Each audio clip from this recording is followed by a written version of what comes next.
네, 이른바 다이어트 약 성지로 유명한 의원 관계자들이 줄줄이 마약류 관리법 위반으로 입건되는 등 수사를 받고 있는 것으로 확인됐습니다.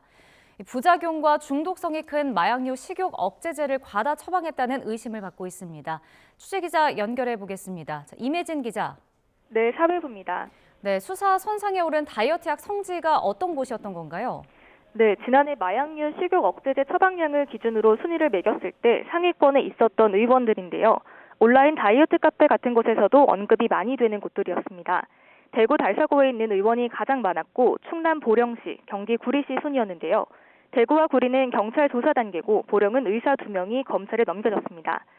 YTN 보도가 나간 뒤 오늘 아침 충남경찰청에서 이 사건과 관련해 보도자료를 냈는데요.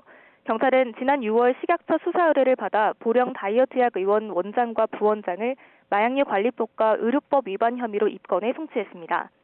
이들은 지난해 7월부터 올해 1월 사이 내원한 환자에게 식욕 억제제 2천여 개를 처방하는 등 환자 10명에게 18,000여 정을 장기로 과다 처방한 혐의를 받습니다. 네, 임 기자가 그 구리에 있는 의원에서 직접 진료를 받아봤다고요? 네, 그렇습니다. 상대적으로 다이어트에 대한 관심이 떨어지는 겨울이었음에도 병원 문을 열기 전부터 사람들이 계속 찾아왔습니다. 몸무게와 키를 재고 간호사와 간단한 문진표를 작성하는데 의사와 대면한 건 1분도 채 되지 않았습니다. 형식적인 질문이 대부분이었고 이후 수납을 하면서 간호사가 간략히 복약에 대해 설명을 해줬습니다. 간단한 과정을 거쳐서 제가 발부받은 처방 전에는 펜디메트라는 성분이 있었습니다. 마약류 식욕 억제제 중 하나로 중독성이나 내성 때문에 주의해서 다뤄야 하는 의약품입니다.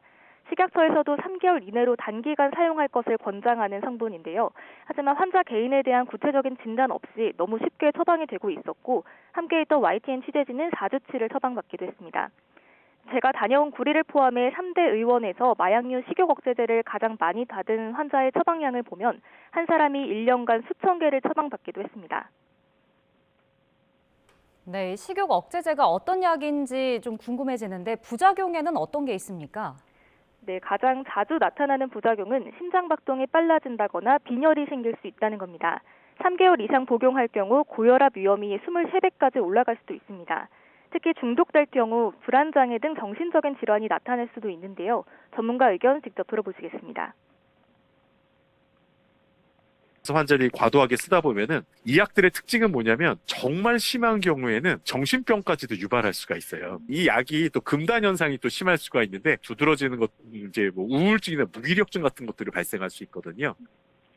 합법적 처방으로 가장해 사람들의 건강에 위해를 끼칠 수 있는 불법적인 과다 처방이 이뤄지고 있던 건데요.